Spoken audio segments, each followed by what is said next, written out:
लाश भी यहीं दफन करना पसंद करेंगे, अपने घर कब्रिस्तान भी नहीं लेना। देश की सच्चाई सच छुपने नहीं देंगे। नमस्कार, आदाब। बार बार आपको बता रहा हूँ, किसान अपने जिद पर अड़े हैं, आंदोलन चल रहा है और साफ शब्दों में कहा गया है कि तब तक चलेगा जब तक कि सरकार हमारी बात नहीं मानेगी। धीरे धीरे किसान को पूरे देश से समर्थन भी मिल रहा। कई सामाजिक संगठनों ने, कई राजनीतिक दलों ने प्रत्यक्ष और अप्रत्यक्ष रूप से समर्थन का बाज़ाब्ता ऐलान किया। कुछ देर पहले मैंने आपको दिखाया था, भीम आर्मी के लोग भी यहाँ आए थे और उन्होंने भी समर्थन का ऐलान किया और यहाँ तक के आने की भी बात कही। हालांकि ये आंदोलन बिल्कुल राजनीति से मुक्त है, अराजनैतिक आंदोलन है, विशुद्ध रूप से किसानों का आंदोलन। हमारे सामने जैद खान साहब है, ये जाप स्टूडेंट यूनियन होता है उसके ये दिल्ली प्रदेश के अध्यक्ष हैं और स्टूडेंट होते हुए भी किसानों का दर्द रखते हैं और क्या मैंने कहना चाहते हैं किसान के इस आंदोलन पर। चूँकि छात्र हैं, छात्रों और किसानों ने बड़ा आंदोलन इस देश में किया, तो छात्र क्या सोचते हैं आज जायद साहब से कुछ जानने की कोशिश करेंगे। क्या लगता है आपको ये जो आंदोलन हो रहा है इस पर क्या आप?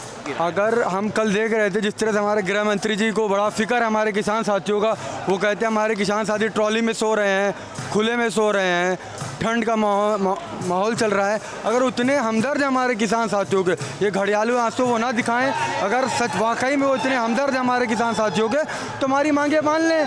अगर उनको इतनी हमदर्दी है हमारे किसान साथियों से, 3 तारीख का तारीख क्यों दे रहे हैं? आज वो हैदराबाद जाके चुनाव प्रचार कर सकते हैं, तो यहाँ हमारे दिल्ली में बैठे हुए किसान साथियों तो क्यों नहीं बात कर रहे हैं? हमारे गृह मंत्री अमित शाह जी से अपील करूँगा, ये घड़ियाली आंसू अपना दिखाना बंद कर दें आप। अगर आप वाकई में हमारे किसानों के हमदर्द हैं तो हमारे किसान साथियों के, हमारे अन्नदाताओं की बात मानिए, उनकी मांग पूरी कर लीजिए। आप झूठा टीवी पे बैठ के एक प्रोपेगेंडा बनाते हैं कि हमारे किसान साथी ओस में पड़ सो रहे हैं, भूखे हैं। आपकी ही पुलिस है ना जो लाठी चलाती है, आपका ही पुलिस है ना इस ठंडी में जो हमारे किसान साथियों के ऊपर पानी की बौछार चला रहा है। ये कोई और तो नहीं है, हमारे होम मिनिस्टर के लोग ही तो काम कर रहे हैं। अगर इतने वो हमदर्द है हमारे किसान साथियों के तो ये घड़ियाली आंसू बनाना बंद कर दें और हमारी मांग मान लें। वहीं से बैठ के कर दे प्रेस कॉन्फ्रेंस, कह दे कि हम किसानों को दे रहे हैं। किसको अच्छा लग रहा है यहाँ आके? ठंड के मौसम में घर से बाहर कोई नहीं निकलता है, हम अपने घर के अंदर कमरे में भी सोते हैं तो कंबल लेके सोता है। आज हमारे देश के अन्नदाता, हमारा देश का किसान रोड पे सोने के लिए मजबूर है और इसको किसी ने किया है तो हमारे देश की सरकार ने किया है। और ये जो सरकार झूठी घड़ियाली आंसू बहा रही है, इसको अपना घड़ियाली आंसू बंद करना चाहिए। जो गृह मंत्री को हैदराबाद जाके प्रचार करने का आज टाइम था, वो कहता है 3 तारीख को मिल लो, वो हमसे मिलने का टाइम देगा हमको और फिर भी शर्त के साथ। और फिर ये एक प्रोपेगेंडा, 3 तारीख को मिलने के लिए ये कहा गया पहले सड़क खाली कर दीजिए तब बात कीजिए। वो सड़क खाली करवा रहे हैं कि जेल बुराड़ी मैदान जो बोल रहे हैं, हम आपको बुलाना चाह रहे हैं। ये किसान भोला है हमारा, बेवकूफ़ नहीं है, हम बेवकूफ़ नहीं है। हम उनको फिर बताना चाहेंगे गृह मंत्री जी को, ये गृह मंत्री जी आपका गुजरात नहीं है, आप जो चाहेंगे चालेंगे, दिल्ली है और यहाँ का किसान जागरूक है। ये भोला जरूर है लेकिन बेवकूफ़ नहीं है, वो आपकी चाल से वाकिफ़ है, उसको पता है आप बुराड़ी में बुला के उसको बंद करना चाहते हो, जेल के अंदर। सवाल, आप छात्र हैं, एक सवाल मैं कर रहा हूँ। 2014 में प्रधानमंत्री जी ने कहा किसान भाइयों की आय दोगुनी कर दूंगा 2022 तक, वो 22 अब आ रहा है। लेकिन कई आंदोलन हुए, 2018 में एक बड़ा आंदोलन हुआ था इसी किसान यूनियन के बैनर तले, किसान क्रांति आंदोलन। यही जगह है गवाह, जी बिल्कुल बिल्कुल पाठ दिया गया था। किसान दिल्ली नहीं गए और मांगे नहीं मानी गई। 19 में सरकार और सीटें मैं आपको बता, कैसे सरकार आपकी बात मैं आपको बढ़ती जाएगी? उन्होंने किसान का नाम नहीं बताया था ना, उस किसान का नाम अडानी किसान था, हमने आपने जाना ही नहीं। उन्होंने कहा था दुगनी कर दूंगा, किस किसान का नाम कहा था? वो जो अडानी उनका किसान बना हुआ, उनका यार बना हुआ, उसका दुगना तिगुना चौगुना, वो अपने बेटे का 700 गुना बढ़ा लिए। हमारे आपके लिए नहीं कहा था उन्होंने बात। जो बड़ी बड़ी बात कर रहे थे कि किसान के लिए हम ये कर देंगे वो कर देंगे, आज कहाँ है? आज जब हमारे देश का किसान ही तो वही किसान तो आज फिर खड़ा है ना मेरे भाई, कोई बाहर से तो आए नहीं। हम लगता है इस बार सफल आंदोलन होगा, इस बार आंदोलन सफल होगा। सरकार को हमारे सामने झुकना पड़ेगा। किसी भी हाल में हमारे किसान साथी इस बार एक दिन के लिए नहीं आए हैं, अपने सर पे कफन बांध के निकले हुए हैं। इस बार आर और पार की लड़ाई होगी या किसान रहेगा। इसमें आर पार एक ही मांग तो किसान कर रहे हैं कि एमएसपी का केवल एक मांग है। क्यों? क्योंकि इन्होंने अडानी की सरकार बना रखी है, अडानी ने पैसा दे रखा है, अडानी के बड़े बड़े बैरस बन के तैयार है पंजाब के अंदर। जो पंजाब से साथी आए हुए उनको सबको पता है। अगर मैं गलत कर रहा हूँ मेरे साथी, आपसे बीच से बोल दीजिए।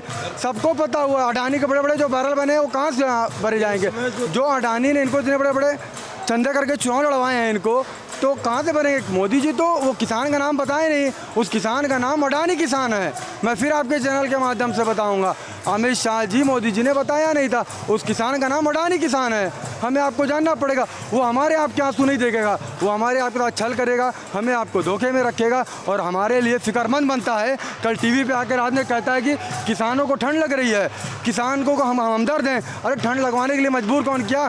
3 महीने से बैठे होते शांतिपुर। कौन जनता है जो वोट देते जाती है? बिहार में जीत गए, हैदराबाद ग्रेटर म्यूनिसिपल कॉरपोरेशन में केवल 3 सीट भाजपा के पास और 4 मंत्री जा चुके हैं प्रचार करने, और सीट भी ज़्यादा लाएंगे, ये मैं भविष्यवाणी कर रहा हूँ, मुझे करना नहीं चाहिए।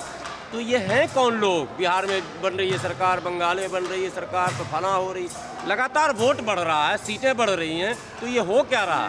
देखिए मैं ये बात बताऊंगा आपको। मैं देखिए, ये पॉलिटिक्स की बात है। आज हम लोग यहाँ पॉलिटिक्स के लिए नहीं आए, फिर किसी दिन बैठेंगे बात कर लेंगे। बाकी सबको पता है वोट मशीन से कैसे हो रहे हैं, और सब टेक्नोलॉजी का ज़माना है, सब EVM का ज़माना है, हर किसी को पता है मेरे भाई।